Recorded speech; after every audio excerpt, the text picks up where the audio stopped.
Hello दोस्तों, यदि आप भी क्लास 10th का फाइनल परीक्षा 2027 में देने वाले हैं तो अभी की इस क्लास में हम लोग क्लास 10th के लिए साइंस यानी विज्ञान के 80 महत्वपूर्ण ऑब्जेक्टिव क्वेश्चन देखेंगे जो आपके मैट्रिक बोर्ड परीक्षा 2027 में पूछा जाएगा। तो आप लोग इस क्लास में अंत तक बने रहिएगा। ये क्लास 10th के लिए साइंस यानी विज्ञान का क्वेश्चन पेपर है। सेकेंडरी स्कूल एग्जामिनेशन 2027 एनुअल यानी वार्षिक फाइनल परीक्षा 2027 के लिए साइंस यानी विज्ञान के हम लोग 80 महत्वपूर्ण VVI ऑब्जेक्टिव क्वेश्चन देखेंगे। तो आप लोग इस क्लास को पूरा वॉच कीजिएगा और आप लोग भी मिलाइए कि साइंस के 80 क्वेश्चन में आप कितना क्वेश्चन सही कर पाते हैं। ये साइंस का क्वेश्चन पेपर है। साइंस के हम लोग 80 ऑब्जेक्टिव क्वेश्चन देखेंगे और ये 80 objective question physics, chemistry, biology ये तीनों का 80 ऑब्जेक्टिव क्वेश्चन है। तो साइंस का विषय कोड 112 रहेगा और समय मिलेगा 2 घंटा 45 मिनट का फाइनल परीक्षा के लिए और पूर्णांक 80 रहेगा। साइंस का एग्जाम 80 नंबर का होगा। तो आइए पहला नंबर क्वेश्चन देखते हैं। फर्स्ट क्वेश्चन यहाँ पर पूछा गया है। पहला नंबर क्वेश्चन है कि समतल दर्पण की फोकस दूरी होती है। तो समतल दर्पण की फोकस दूरी क्या होती है? अनंत होती है, शून्य होती है, या 100 सेंटीमीटर या 50 सेंटीमीटर। तो समतल दर्पण की फोकस दूरी क्या होती है? तो याद रखिएगा, समतल दर्पण की फोकस दूरी अनंत होती है। समतल दर्पण की फोकस दूरी अनंत होती है और समतल दर्पण में हमेशा काल्पनिक प्रतिबिंब बनता है, ये भी आपको याद रखना है। तो समतल दर्पण की फोकस दूरी अनंत होती है और समतल दर्पण में हमेशा काल्पनिक प्रतिबिंब बनता है। तो राइट आंसर ए हो जाएगा। क्वेश्चन नंबर 2 यहाँ पर पूछा गया है कि हरे पौधे कहलाते हैं। हरे पौधे क्या कहलाते हैं? तो हरे पौधे उत्पादक और स्वपोषी कहलाते हैं, क्योंकि हरे पौधे अपना भोजन स्वयं बनाते हैं, यानी अपने आप से अपना भोजन बनाते हैं, इसलिए हरे पौधों को उत्पादक और स्वपोषी कहा जाता है। हरे पौधे सूर्य के प्रकाश, जल और कार्बन डाइऑक्साइड के सहायता से अपना भोजन स्वयं बनाते हैं, इसलिए हरे पौधे हमेशा उत्पादक और स्वपोषी कहलाते हैं। तो right answer option number A हो जाएगा। क्वेश्चन नंबर 3 यहाँ पर पूछा गया है कि लेंस की शक्ति की इकाई क्या होती है? लेंस की शक्ति की इकाई क्या होती है? तो लेंस की शक्ति की इकाई डायोप्टर होती है, याद रखिएगा। Right answer option number A हो जाएगा। लेंस की शक्ति की इकाई क्या होती है? डायोप्टर। और लेंस में मुख्य फोकस की संख्या 2 होती है, ये भी आपको याद रखना है, F1 और F2, यानी उत्तल लेंस और अवतल लेंस। क्वेश्चन नंबर 4 यहाँ पर पूछा गया है कि किस लेंस को अभिसारी लेंस भी कहते हैं? किस लेंस को अभिसारी लेंस कहा जाता है? तो याद रखिएगा, उत्तल लेंस को अभिसारी लेंस कहा जाता है और अवतल लेंस को अपसारी लेंस कहा जाता है। तो किस लेंस को अभिसारी लेंस कहते हैं? उत्तल लेंस को। और अवतल लेंस को अपसारी लेंस कहा जाता है। क्वेश्चन नंबर 5 यहाँ पर पूछा गया है कि उत्तल दर्पण का उपयोग होता है। उत्तल दर्पण का उपयोग कहाँ होता है? तो उत्तल दर्पण का उपयोग वाहन के साइड मिरर के रूप में होता है। तो right answer option number A हो जाएगा। उत्तल दर्पण का उपयोग वाहन के साइड मिरर के रूप में होता है और उत्तल दर्पण में हमेशा आभासी प्रतिबिंब बनता है, याद रखिएगा। क्वेश्चन नंबर 6 यहाँ पर पूछा गया है कि सरल सूक्ष्मदर्शी में किस प्रकार का लेंस कार्य करता है? तो सरल सूक्ष्मदर्शी में हमेशा उत्तल लेंस कार्य करता है। तो right answer option number C हो जाएगा, उत्तल लेंस। क्वेश्चन नंबर 7 यहाँ पर पूछा गया है कि 2 मीटर फोकसांतर वाले उत्तल लेंस की क्षमता ज्ञात करें। यहाँ पर उत्तल लेंस की क्षमता बताना है, तो इसका फार्मूला होता है 1/f। तो 1/f, 1/f यानी फोकस दूरी 2 दिया गया है, 1/2 यानी 0.5 डायोप्टर हो जाएगा। अब यहाँ पर प्लस का होगा या माइनस का होगा? तो यहाँ पर देखिए, उत्तल लेंस की क्षमता पूछा गया है, तो याद रखिएगा उत्तल लेंस की क्षमता हमेशा धनात्मक होती है, तो ये प्लस का होगा, प्लस का 0.5 dioptre. Option number B right answer. Question number 8 यहाँ पर पूछा गया है। 8 नंबर क्वेश्चन है कि किसी गोलीय दर्पण की फोकस दूरी 10 सेंटीमीटर है तो उसकी वक्रता त्रिज्या क्या होगी। किसी गोलीय दर्पण की फोकस दूरी यहाँ पर 10 सेंटीमीटर दिया गया है तो उसकी वक्रता त्रिज्या पूछा गया है। तो वक्रता त्रिज्या का फार्मूला क्या होता है, r बराबर में 2f फार्मूला होता है। ये वक्रता त्रिज्या का फार्मूला होता है और यहाँ पर f बराबर फार्मूला होता है r/2, यानी ये हो जाएगा फोकस दूरी का फार्मूला और ये हो जाएगा वक्रता त्रिज्या का फार्मूला। तो यहाँ पर वक्रता त्रिज्या पूछा गया है यानी फार्मूला लगाएंगे r बराबर में 2f। तो r यहाँ पर निकालना है और 2 गुना f के जगह पर फोकस दूरी 10 दिया गया है तो 10 हो जाएगा। 10 दूना 20 सेंटीमीटर इसका आंसर होगा। ऑप्शन नंबर सी में दिया गया है, राइट आंसर सी हो जाएगा। 20 सेंटीमीटर उसकी वक्रता त्रिज्या होगी। क्वेश्चन नंबर 9 यहाँ पर पूछा गया है कि प्रकाश के अपवर्तन या परावर्तन के कितने नियम हैं। तो प्रकाश के अपवर्तन या परावर्तन के 2 नियम होता है, याद रखिएगा। Right answer option number B हो जाएगा। प्रकाश के अपवर्तन या प्रकाश के परावर्तन के 2 नियम होता है। क्वेश्चन नंबर 10 यहाँ पर पूछा गया है कि दाढ़ी बनाने में कौन सा दर्पण प्रयुक्त होता है। तो दाढ़ी बनाने में कौन सा दर्पण प्रयुक्त होता है, अवतल दर्पण। Right answer option number B हो जाएगा, अवतल दर्पण प्रयुक्त होता है। और अवतल दर्पण में वास्तविक और आभासी दोनों प्रकार के प्रतिबिंब बनते हैं। 11 नंबर क्वेश्चन है कि किसी उत्तल लेंस की फोकस दूरी हमेशा होती है। तो ये हो जाएगा प्लस का VE, ऑप्शन नंबर यहाँ पर डी राइट आंसर हो जाएगा। यहाँ पर प्लस का VE हो जाएगा, यहाँ पर भी दिया गया है, यहाँ पर भी दिया गया है, तो प्लस का VE होगा। क्वेश्चन नंबर 12 यहाँ पर पूछा गया है। 12 नंबर क्वेश्चन है कि किसी गोलीय दर्पण की वक्रता त्रिज्या 50 सेंटीमीटर है तो उसकी फोकस दूरी होगी। तो किसी गोलीय दर्पण की वक्रता त्रिज्या यानी r का वैल्यू यहाँ पर 50 दिया गया है तो पूछा गया है उसकी फोकस दूरी यानी f का वैल्यू पूछा गया है। तो f बराबर फार्मूला होता है r/2। r यानी वक्रता त्रिज्या 50 दिया गया है, बट्टा में 2 हो जाएगा तो 25 दूना 50 यानी 25 सेंटीमीटर उसकी फोकस दूरी होगी। तो right answer option number C हो जाएगा, 25 सेंटीमीटर। 13 नंबर क्वेश्चन है यहाँ पर, निम्न में कौन सा पदार्थ लेंस बनाने के लिए प्रयुक्त नहीं किया जा सकता है। तो पीतल या मिट्टी जो है वह लेंस बनाने के लिए प्रयुक्त नहीं किया जा सकता है। तो राइट आंसर डी हो जाएगा, मिट्टी। 14 नंबर क्वेश्चन है कि स्पेक्ट्रम में किस रंग की किरण का झुकाव अधिक होता है। यहाँ पर स्पेक्ट्रम में किस रंग की किरण का झुकाव अधिक होता है। तो याद रखिएगा बैगनी रंग का किरण का झुकाव अधिक होता है और लाल रंग का सबसे कम होता है। तो राइट आंसर डी हो जाएगा, बैगनी।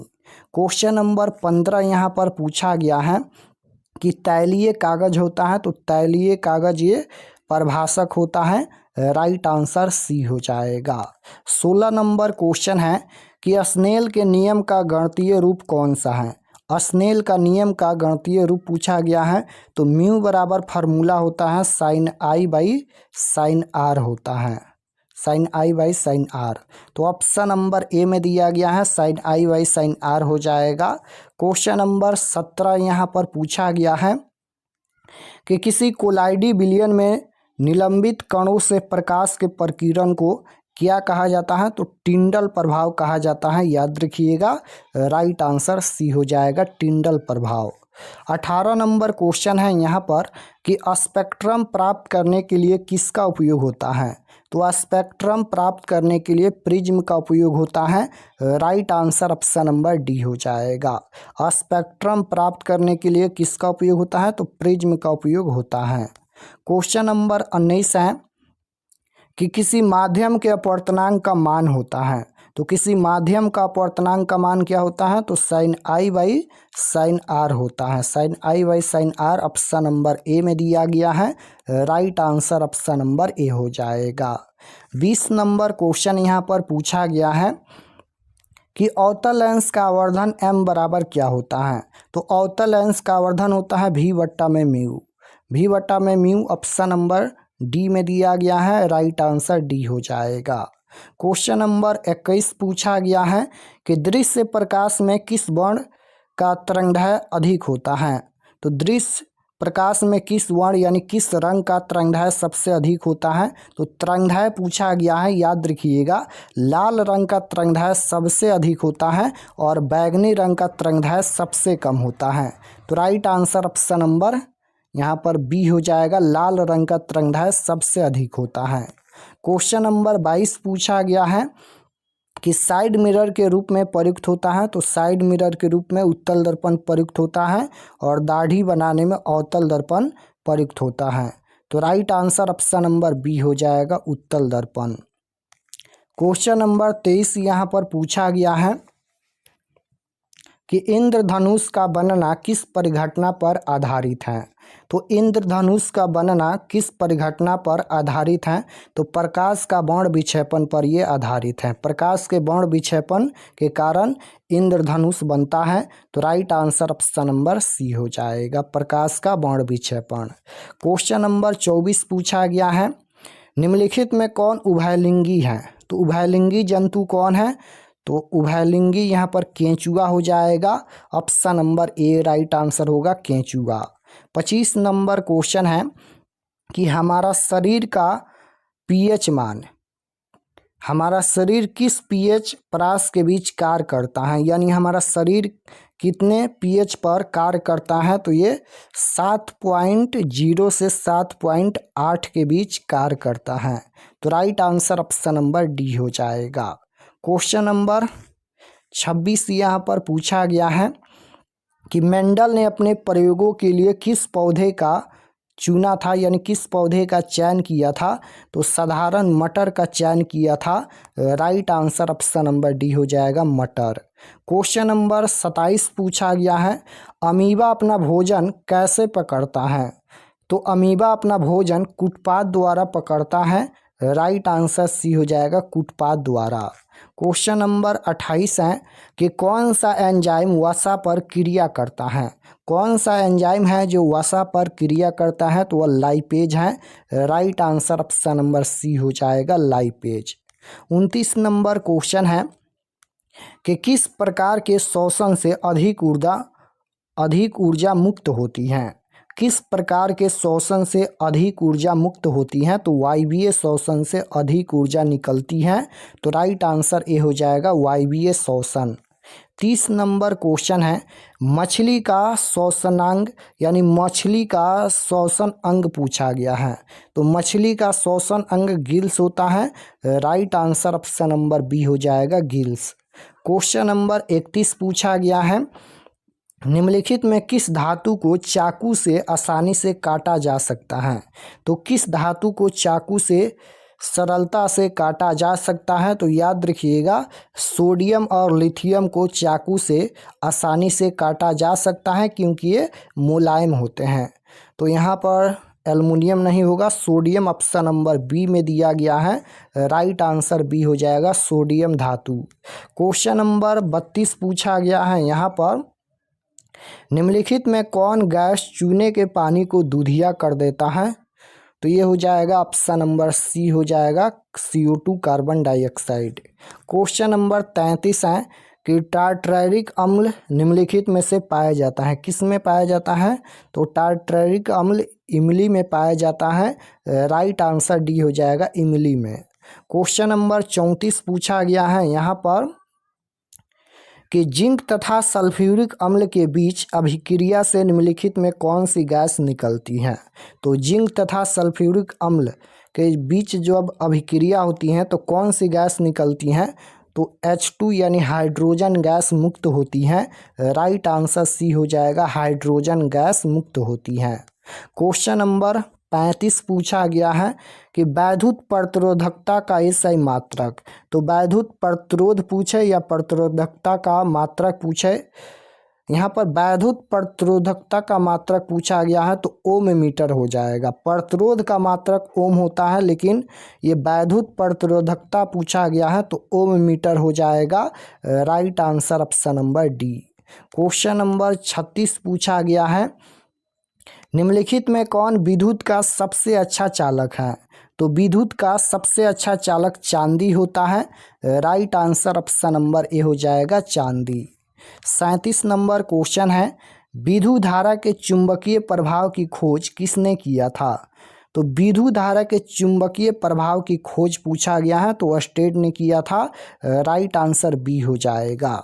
38 नंबर क्वेश्चन है, विद्युत मोटर परिवर्तित करता है। तो विद्युत मोटर परिवर्तित करता है, ये विद्युत ऊर्जा को यांत्रिक ऊर्जा में बदलता है। तो right answer option number D हो जाएगा, विद्युत ऊर्जा को यांत्रिक ऊर्जा में। क्वेश्चन नंबर 39 है, निम्नलिखित में कौन सबसे कम अभिक्रियाशील धातु है? तो सबसे कम अभिक्रियाशील धातु कौन है? Fe यानी फाइबर हो जाएगा, option number C. Question number 40 है, कार्बन की परमाणु संख्या है, तो कार्बन की परमाणु संख्या 6 होता है। कार्बन यानी सी, कार्बन की परमाणु संख्या 6 होता है और कार्बन की संयोजकता 4 होती हैं। क्वेश्चन नंबर 41 है, एल्केन का सामान्य सूत्र है। तो एल्केन पूछा गया है, तो +2 में होगा CnH2n+2। ऑप्शन नंबर ए राइट आंसर हो जाएगा। एल्केन का +2 और एल्कीन का यहाँ पर CnH2n हो जाएगा और एल्काइन का -2 यानी CnH2n-2। तो तीनों आप लोग याद रखिएगा। एल्केन पूछा जाएगा तो CnH2n+2, एल्कीन पूछा जाएगा तो CnH2n और एल्काइन पूछा जाएगा तो CnH2n-2। क्वेश्चन नंबर 42 है, निम्न में कौन एकलिंगी पुष्प है? तो एकलिंगी पुष्प पूछा गया है, तो पपीता हो जाएगा। 43 नंबर क्वेश्चन है, निम्न में कौन सा जीवाणु जनित रोग नहीं है? तो यहाँ पर मस्सा नहीं है, राइट आंसर सी हो जाएगा। 44 नंबर क्वेश्चन है कि निम्न में कौन सा उपधातु है? तो निम्न में कौन यहाँ पर उपधातु है? उपधातु पूछा गया है, तो जर्मेनियम यहाँ पर ये उपधातु हो जाएगा। तो right answer option number C हो जाएगा, जर्मेनियम। क्वेश्चन नंबर 45 है कि समान अनुशीतलन रक्तदाब होता है। तो समान अनुशीतलन रक्तदाब क्या होता है? तो ये 80 mm होता है। Right answer option number A हो जाएगा, 80 mm। क्वेश्चन नंबर 46 पूछा गया है यहाँ पर कि असंतृप्त हाइड्रोकार्बन जिसमें कार्बन कार्बन परमाणु के बीच त्रिआबंध होते हैं, वे क्या कहलाते हैं? तो एल्काइन कहलाते हैं। Right answer option number B हो जाएगा, एल्काइन। क्वेश्चन नंबर 47 है, एथनॉल के क्रियाशील मूलक का सूत्र है। तो एथनॉल का क्रियाशील मूलक का सूत्र पूछा गया है, तो बाउंड OH होता है। Right answer option number A हो जाएगा, बाउंड OH। क्वेश्चन नंबर 48 पूछा गया है कि एस्टोमाटा के खुलने और बंद होने की क्रिया को कौन नियंत्रित करता है? तो कौन नियंत्रित करता है? द्वार कोशिकाएं। Right answer option number A हो जाएगा, द्वार कोशिकाएं। क्वेश्चन नंबर 49 यहाँ पर पूछा गया है, निम्न में कौन ब्री की रचनात्मक एवं क्रियात्मक इकाई है? तो नेफ्रॉन हो जाएगा। नेफ्रॉन यहाँ पर ये ब्री की रचनात्मक एवं क्रियात्मक इकाई है। तो राइट आंसर बी हो जाएगा, नेफ्रॉन। क्वेश्चन नंबर 50 यहाँ पर पूछा गया है, मानव का प्रमुख उत्सर्जी अंग निम्नलिखित में कौन है? तो मानव का प्रमुख उत्सर्जी अंग वृक्क हो जाएगा। राइट आंसर ऑप्शन नंबर ए। क्वेश्चन नंबर 51 है कि एंड्रोजन क्या है? तो एंड्रोजन क्या है? एंड्रोजन एक नरलिंग हार्मोन है, नर हार्मोन है। Right answer option number A हो जाएगा, नरलिंग हार्मोन। क्वेश्चन नंबर 52 यहाँ पर पूछा गया है कि जब किसी अभिक्रिया के समय होती है तो निम्नलिखित में से किसी पदार्थ में ऑक्सीजन की वृद्धि क्या कहा जाता है? यानी यहाँ पर किसी पदार्थ में ऑक्सीजन की वृद्धि क्या कहा जाता है? तो उपचयन। Right answer option number A हो जाएगा, उपचयन। क्वेश्चन नंबर 53 यहाँ पर पूछा गया है, अम्ल का pH मान होता है। अम्ल का pH मान क्या होता है? तो अम्ल का pH मान 7 से कम होता है, क्षार का pH मान 7 से ज़्यादा होता है और उदासीन विलयन का pH मान 7 होता है, याद रखिएगा। 54 नंबर क्वेश्चन है कि धोने का सोडा का सूत्र है। धोने का सोडा का सूत्र क्या होता है? तो धोने का सोडा का सूत्र होता है Na2CO3 × 10H2O। Right answer option number C हो जाएगा Na2CO3 into 10H2O। 55 number question है यहाँ पर कि मधुमक्खी का डंक एक अम्ल छोड़ता है जिसके कारण दर्द एंड जलन का अनुभव होता है। यह अम्ल यानी कौन सा अम्ल है? तो ये मेथनोइक अम्ल है। Right answer option number A हो जाएगा मेथनोइक अम्ल। क्वेश्चन नंबर 56 पूछा गया है, आयोडीन की कमी से कौन सा रोग होता है? तो आयोडीन की कमी से घेंघा रोग उत्पन्न होता है। राइट आंसर ए हो जाएगा, आयोडीन की कमी से घेंघा उत्पन्न होता है। क्वेश्चन नंबर 57 पूछा गया है, निम्न में कौन पिट्यूटरी ग्रंथि से निकलने वाला हार्मोन है? पिट्यूटरी ग्रंथि से निकलने वाला हार्मोन कौन है? तो एंड्रोजन है। Right answer option number D हो जाएगा एंड्रोजन। क्वेश्चन नंबर 58 है, अमीबा में अलैंगिक जनन किस विधि द्वारा होता है? अमीबा में अलैंगिक जनन किस विधि द्वारा होता है?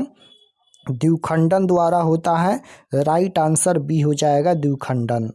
क्वेश्चन नंबर 59 है, फूल का कौन सा भाग फल में बदलता है? तो फूल का कौन सा भाग फल में बदलता है? तो अंडाशय। Right answer option number C हो जाएगा अंडाशय। फूल का कौन सा भाग फल में बदलता है? तो अंडाशय बदलता है। 60 नंबर क्वेश्चन है, निम्नलिखित में कौन लेंस का आवर्धन होता है? लेंस का आवर्धन V/μ हो जाएगा। Right answer D. Question number 61 है, कौन सा हाइड्रोकार्बन सबसे सरल यौगिक है? कौन सा हाइड्रोकार्बन सबसे सरल यौगिक है? तो मीथेन हो जाएगा। Right answer option number A हो जाएगा मीथेन। चालक का प्रतिरोध निर्भर नहीं करता है। तो चालक का प्रतिरोध किस पर निर्भर नहीं करता है? तो चालक की लंबाई पर निर्भर करता है, चालक के अनुप्रस्थ काट का क्षेत्रफल पर निर्भर करता है, चालक के यहाँ पर तापमान यानी टेम्परेचर पर निर्भर करता है, लेकिन चालक के प्रवाहित विद्युत धारा पर निर्भर नहीं करता है। तो चालक का प्रतिरोध निर्भर नहीं करता है चालक के प्रवाहित विद्युत धारा पर। तो राइट आंसर डी हो जाएगा। 63 नंबर क्वेश्चन है कि मेरे रज्जु निकलता है, मेरु रज्जु निकलता है, तो ये मेडुला से निकलता है। राइट आंसर डी हो जाएगा। निम्न में कौन एक उभयलिंगी जंतु है? तो केंचुआ यहाँ पर उभयलिंगी जंतु है। राइट आंसर ए हो जाएगा केंचुआ। 65 नंबर क्वेश्चन है यहाँ पर, रासायनिक अभिक्रिया के दौरान किसी पदार्थ में ऑक्सीजन का योग क्या कहलाता है? यानी ऑक्सीजन का योग यानी वृद्धि क्या कहलाता है? तो उपचयन कहलाता है। राइट आंसर बी हो जाएगा उपचयन। क्वेश्चन नंबर 66 है कि सुरंगम किस राज्य की जल संग्रहण है? तो ये हो जाएगा केरल की। राइट आंसर सी हो जाएगा केरल। दांतों को साफ करने के लिए दंत मंजन प्राय होता है। तो दांतों को साफ करने के लिए जो दंत मंजन होता है वह क्षारीय होता है। Right answer option number A हो जाएगा क्षारीय होता है। 68 नंबर क्वेश्चन है यहाँ पर कि क्लोरीन के परमाणु की बृहत्तम कक्षा में कितने इलेक्ट्रॉन होती हैं? तो ये हो जाएगा 7, option number C. 69 number question है, आधुनिक आवर्त नियम के अनुसार तत्वों के गुण धर्म निम्नलिखित में किसके आवर्त फलन होते हैं? किसके आवर्त फलन होते हैं? तो परमाणु संख्याओं के। राइट आंसर बी हो जाएगा परमाणु संख्याओं के। 70 नंबर क्वेश्चन है यहाँ पर कि आधुनिक आवर्त सारणी की क्षैतिज कतारें निम्नलिखित में क्या कहलाती हैं? तो आधुनिक आवर्त सारणी की क्षैतिज कतारें आवर्त कहलाती हैं। Right answer option number A हो जाएगा आवर्त। क्वेश्चन नंबर 71 पूछा गया है, लोहे के फ्राइंग पैन के जंग से बचाने के लिए निम्न में कौन सी विधि उपयुक्त है? तो यहाँ पर ग्रीज लगाकर पेंट लगाकर जिंक की परत चढ़ाकर, इनमें से सभी विधि उपयुक्त है। तो राइट आंसर डी हो जाएगा इनमें से सभी। 72 नंबर क्वेश्चन है कि किसी कोष में इलेक्ट्रॉनों की अधिकतम संख्या? तो ये हो जाएगा 2n², option number B. Question number 73 है, धोबिया सोडा का रासायनिक सूत्र क्या होता है?